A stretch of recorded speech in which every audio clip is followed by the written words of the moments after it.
I had a nightmare. I had a serious nightmare. And I had to make this video because I hope this won't happen. And I really hope it was just a nightmare and it wasn't a reality. And we have to talk about this because Barcelona are flying at this moment in time. They are the best team in Spain. They're one of the best teams in Europe. They have Lamine Yamal in his best form of his life, arguably. They've got Marcus Rashford in the team now. They've got Eric Garcia balling in defence. You've got Gerard Martin balling in defence. And they've got one of the best midfielders in the world in Pedri.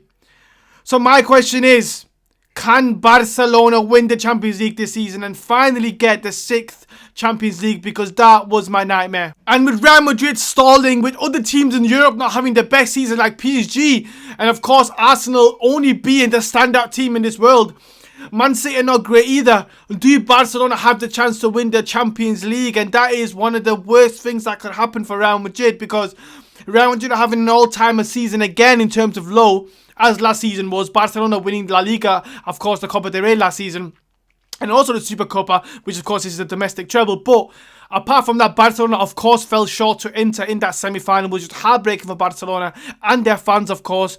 They were literally, a minute and a half away from after Rafinha scored that goal before Acerbi got that goal towards the end. So that was heartbreaking for Barcelona. And of course, they haven't won the Champions League since 2015.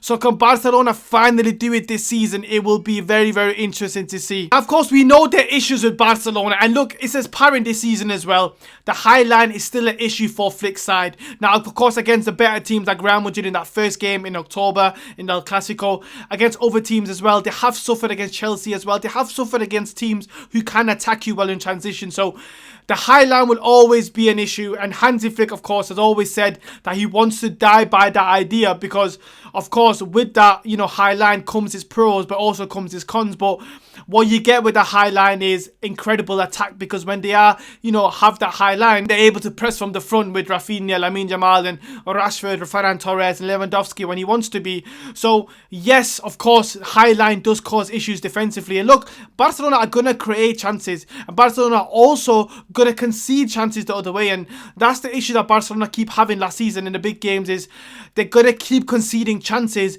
But what Barcelona do is they score chances, and they score their, they make chances constantly because of the way they play. So, it's like high risk, high reward type of scheme. And look, Barcelona went to the semi-final last season, but they fell short because of that. Let's not forget, like I said before, they were a minute and a half away from winning against Inter. And if Hansi Flick just decided to put that, the high line, just defend for the next, couple of minutes, and just see out games, then Barcelona would be in the Champions League final against PSG. And that would have been a lot better game than against Inter. Against PSG, of course, they got smashed 5-0 Inter. So I just think, Hansi Flick's kind of, pushing on this plan, and this a tactical plan, is it will hurt them, and it did hurt them in the Champions League. So that might be an issue this season for Barcelona. And another thing that might hurt Barcelona is also players being burnt out. Now, of course, with this high line and this high press, you are going to get players that are going to burnt out. Now, you're seeing this season because Pedri has been injured twice now. He's still injured at the point of this recording.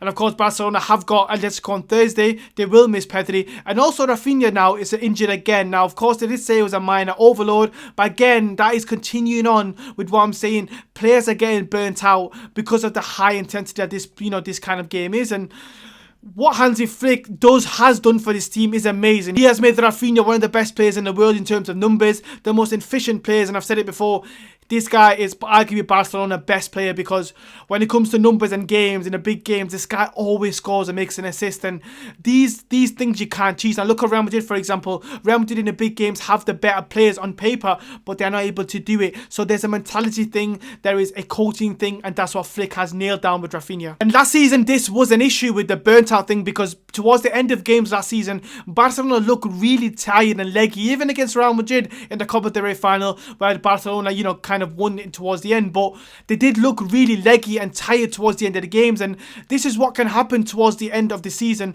when the big Champions League games comes along, is the players might be burnt out because of the intensity that they constantly suffer. And to be honest with Barcelona, their squad isn't great enough to keep rotating. Now, of course, Gerard Martin has played centre-back a few times when Koulibaly has been out, or where there's been a bit of a change centre-back wise. Eric Garcia, of course, has also gone into the midfield when Pedri or Frankie has been injured. So they're getting plugged looked everywhere, but that is not the suitable replacements constantly, because of course there's no one to replace Pedri, there's no one to replace Eric Garcia himself in centre back. He has cemented himself as a centre back, and that's another thing that Flick has done so well, is he has made Eric Garcia one of the most important players for Barcelona, whereas before he was just a squad player at Man City, and now he was a squad player at Barcelona too. And do you know, the whole change in Eric Garcia is amazing. I mean, he's got so much IQ. So they are kind of the things that I think will go against Barcelona. So the high line, players being burnt out, and of course also Flick's adamant to constantly keep that high line. That could hurt Barcelona in the long run. But of course they can win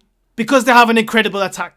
They have incredible attackers like Lamine Yamal in the best form of his life. He looks absolutely matured. He looks like he knows exactly what to do. And he's in that stage now where he's evolved as a footballing player, not just as a dribbler or as anything. His footballing mind has developed, and that's something you can't buy. Look at Real Madrid with Vini Jr.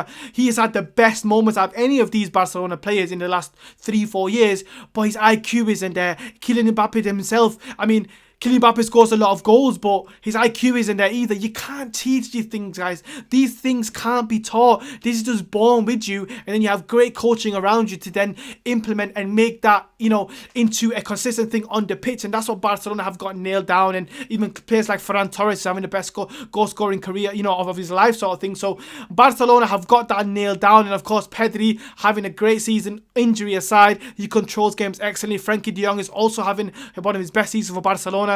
Whereas before he's kind of looked like a player who's a bit soft. Now he looks like he gets stuck in the big games. You see him, you know, get fouls. I mean, look, he got sent off against Real Madrid for a, you know, very, very bad tackle on Mbappe. So you can clearly see that he's implementing that into his game, Frankie de Jong. And this is something that he was taught before about being a bit too soft. So listen, Barcelona have got everything nailed down when it comes to the attack. They've got incredible players to score goals, and they share the goals across the whole team.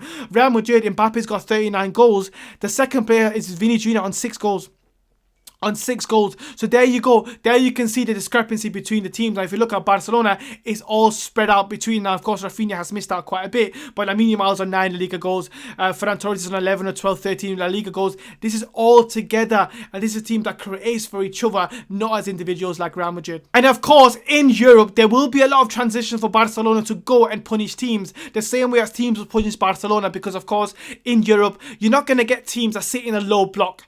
You're not going to get teams who do, you know, park the bus, apart from maybe Arsenal at times, but Arsenal still try to then transition into a high press, so it's a bit of both. But apart from that, every single team that, you know, Barcelona are going to come across, the best teams like PSG, Bayern Munich, even Real Madrid if they come across them, Chelsea again, these teams all play a rigid football. They play attacking football, so there's going to be space on the transitions. And of course, is there better players than Rafinha or Lamine Yamal in transitions? There's no better players than these two. They are big mentality monsters now, especially Rafinha. Last season, he got like 50 GA plus last season. A lot of them were in the big games. I mean, he scored like 5 goals against Real Madrid. He was unbelievable, you know, every single game against Real Madrid. His off-ball runs, his pressing, you know, he's just so smart, and he's so underrated. Rafinha third in the Ballon d'Or, but I mean, for me, in the big games last season, I thought Rafinha was by far the best player in Barcelona's team anyway. I don't think he was better than, of course, Dembele. When you have players like this with the IQ that they have now, let's compare that to Real Madrid. Real Madrid have 2 of the most feared players on paper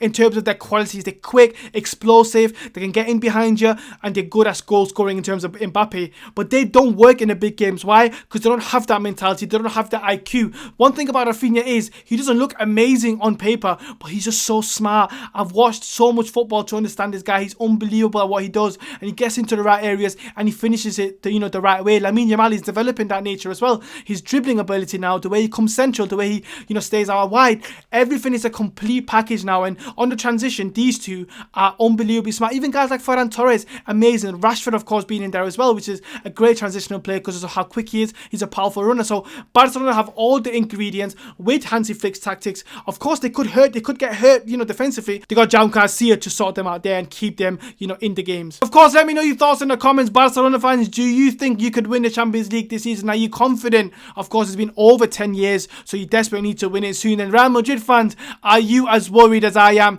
Are you having nightmares the way I am about Barcelona potentially winning the Champions League? Listen, they could even win the treble, which is another scary thought. And of course, any other points, don't forget to leave your comments in the comment section. And of course, as always, don't forget to like, subscribe, and until next time, Hala Madrid.